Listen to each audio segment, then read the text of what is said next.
हेमंत सोरेन का बड़ा ऐलान, इस बार चुनाव जीते तो हर परिवार को देंगे 1-1 लाख रुपए। मुख्यमंत्री हेमंत सोरेन गुरुवार को जमशेदपुर के उलियान में आयोजित झामुमो के केंद्रीय अध्यक्ष रहे शहीद निर्मल महतो के शहादत दिवस पर उनकी प्रतिमा पर माल्यार्पण किया और उन्हें श्रद्धांजलि दी। श्रद्धांजलि अर्पित करने के बाद वह सभा स्थल पहुंचे और मंच से बड़ा ऐलान किया। उन्होंने कहा कि इस बार अगर चुनाव जीतते हैं तो झारखंड में हर परिवार को सरकार 1-1 लाख रुपये देगी। इसे लेकर फॉर्मूला तैयार कर लिया गया है। मुख्यमंत्री हेमंत सोरेन ने कहा कि झारखंड के गरीब लोगों को मजबूत करने के लिए उनकी सरकार दिन रात काम कर रही है। राज्य में अगली सरकार भी उसके गठबंधन की ही बनेगी। उन्होंने तय किया है कि अगली बार सरकार बनने के बाद राज्य के हर घर तक 1-1 लाख रुपये पहुंचाए जाएंगे। बीजेपी को चुनौती देते हुए मुख्यमंत्री ने कहा कि राजनीति से इनका नामो निशान मिट जाएगा। मुख्यमंत्री ने अपने 22 मिनट के भाषण में झारखंड की योजनाओं और जनहित में किए जा रहे कार्यों की जानकारी दी।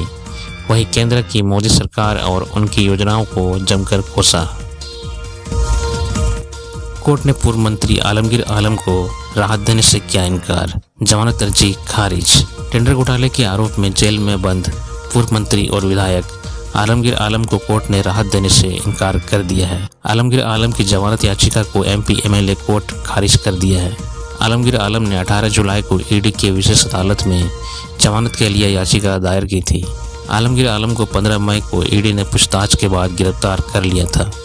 दरअसल आलमगीर आलम के सचिव के नौकर के ठिकानों से ईडी ने 35 करोड़ से अधिक की राशि बरामद की थी। इसके बाद ईडी ने सचिव संजीव लाल के ऑफिस से भी कुछ राशि बरामद की थी और उसे गिरफ्तार किया था। इन दोनों को गिरफ्तार करने के बाद ईडी ने पूर्व मंत्री आलमगीर आलम को गिरफ्तार किया था। झारखंड में बिजली दरों में हो सकती है बढ़ोतरी, 21 अगस्त से जन सुनवाई। झारखंड बिजली वितरण निगम की बिजली दरों में बढ़ोतरी हो सकती है।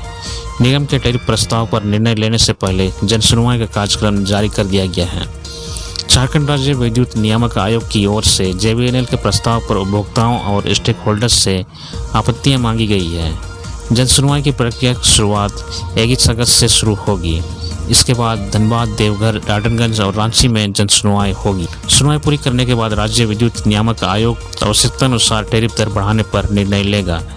उल्लेखनीय है कि JVNL ने वित्तीय वर्ष 2024-25 में प्रति यूनिट घरेलू बिजली में ₹2.85 बढ़ाने का प्रस्ताव पूर्व में दिया है। वर्तमान दर ₹6.65 प्रति यूनिट है। इसके साथ फिक्स चार्ज में भी बढ़ोतरी का प्रस्ताव है। JVNL ने टैरिफ प्रस्ताव जारी कर उपभोक्ताओं से आपत्ति भी मांगी थी। हालांकि चुनाव को देखते हुए यह संभावना जताई जा रही है कि ज़्यादा लोड उपभोक्ताओं पर पड़ेगा। जन सुनवाई की प्रक्रिया समाप्त होने के बाद राज्य विद्युत नियामक आयोग दरों की घोषणा करेगा।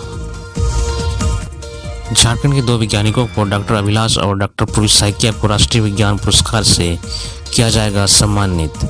झारखंड के 2 वैज्ञानिकों को राष्ट्रीय विज्ञान पुरस्कार के लिए चुना गया है। सेंट्रल यूनिवर्सिटी ऑफ झारखंड के डॉक्टर पूर्वी सैकिया और जमशेदपुर स्थित CSIR-NML के साइंटिस्ट डॉक्टर अभिलाष को 23 अगस्त को राष्ट्रपति द्रौपदी मुर्मू दिल्ली में सम्मानित करेंगी। इस बार 33 वैज्ञानिकों को इस पुरस्कार के लिए चयन हुआ है। केंद्र सरकार ने साइंस एंड टेक्नोलॉजी और इनोवेशन के क्षेत्र में उत्कृष्ट उपलब्धियां हासिल करने वाली विभूतियों को सम्मानित करने के लिए राष्ट्रीय विज्ञान पुरस्कारों की घोषणा कर दी है। इस पर प्रख्यात बायोकेमिस्ट गोविंदराजन पद्मानंदन को पहले विज्ञान रत्न पुरस्कार से सम्मानित किया जाएगा। इसके अलावा चंद्रयान 3 के वैज्ञानिकों और इंजीनियरों को विज्ञान टीम सम्मान दिया जाएगा। केंद्र सरकार ने 33 राष्ट्रीय विज्ञान पुरस्कारों की घोषणा की है, जिसमें CSIR-NML के साइंटिस्ट डॉक्टर अभिलाष का भी चयन किया गया है। डॉक्टर अभिलाष का चयन युवा विज्ञान के लिए किया गया है। उनका चयन इंजीनियरिंग साइंस कैटेगरी में किया गया है। केंद्र सरकार की ओर से जारी सूची में सेंट्रल यूनिवर्सिटी झारखंड की डॉक्टर पूर्वी सैकिया का भी चयन एनवायरमेंटल कैटेगरी में किया गया है। हालांकि जानकारी के अनुसार फिलहाल वह BHU में एसोसिएट प्रोफेसर के पद पर कार्यरत है। ATS ने सिमडेगा जेल परिसर में मारा छापा, एक स्मार्टफोन बरामद। सिमडेगा के जेल परिसर में शुक्रवार को ATS ने बड़ी कार्रवाई की है। ATS के कार्रवाई के दौरान परिसर में बन रहे नवनिर्मित बैरक से उन्हें एक स्मार्टफोन मिला है। इस फोन को कई आपराधिक घटनाओं में इस्तेमाल किए जाने की आशंका जताई जा रही। एंटी टेररिस्ट स्क्वाड ने उस मोबाइल फोन को जब्त कर लिया। गैंगस्टर अमन साहू का गुर्गा आकाश राय इसी जेल में बंद है। बताया जाता है कि वह जेल के अंदर से ही कई आपराधिक घटनाओं को अंजाम दिलवा रहा। जब एटीएस को इस बात की सूचना मिली तो उन्होंने इस जेल परिसर में छापा मार दिया। इस दौरान उन्होंने एक स्मार्टफोन बरामद हुआ है। आशंका जताई जा रही है कि इस फोन के जरिए वह कई घटनाओं को अंजाम दिलवा रहा था। फिलहाल एटीएस उसे फोरेंसिक जांच में भेज दिया है। जांच के बाद ही इस बात की पूरी तरह से पुष्टि हो पाएगी कि इस मोबाइल फोन के जरिए किन किन आपराधिक घटनाओं को अंजाम दिया जा चुका है। रांची में जमीन के फर्जीवाड़े की जांच के लिए एसआईटी का गठन। रांची में जमीन से जुड़े फर्जी मामलों की जांच के लिए डीजीपी अनुराग गुप्ता ने एसआईटी का गठन किया है। एसआईटी जमीन के फर्जी कागजात तैयार कर या बल प्रयोग कर जमीन पर अवैध कब्जा करने से जुड़े मामलों की जांच करेगी। एसआईटी रांची जिले में अब तक दर्ज जमीन से जुड़े सभी महत्वपूर्ण आपराधिक मामलों की समीक्षा करेगी। जिन कांडों पर चार्जशीट दाखिल की गई है उन्हें भी जांच के दायरे में रखा गया है। इन मामलों में एसआईटी यह जांच करेगी कि धोखाधड़ी करने वाले अपराधियों के खिलाफ कार्रवाई हुई है या नहीं। इस मामले में किसी निर्दोष को तो नहीं फंसाया गया है। जमीन से जुड़े जिन मामलों को कोई आपराधिक मामला दर्ज नहीं है, स्पेशल टीम उन पर भी आपराधिक मामला दर्ज कर जांच करेगी। रांची जिले के सभी पुलिस अधिकारियों को निर्देश दिया गया है कि वे एसआईटी की मदद करें और सारी जानकारी कमेटी को उपलब्ध कराएं। स्पेशल टीम जमीन जायदादों की टीम में शामिल सरकारी और गैर सरकारी कर्मचारियों को भी पहचान करेगी। एसआईटी पुलिस अधिकारियों से राजधानी रांची में फर्जी जमीन हस्तांतरण और उसके हस्तांतरण में शामिल लोगों को सूची भी प्राप्त करेगी। जमीन पर कब्जा करने के लिए बल को प्रयोग करने वाले लोगों के नाम, उनकी संपत्ति का ब्यौरा आदि की सूची बनाई जाएगी।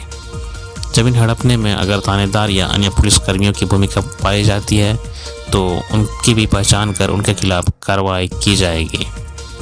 इस टीम में 7 आईपीएस अधिकारियों को शामिल किया गया है।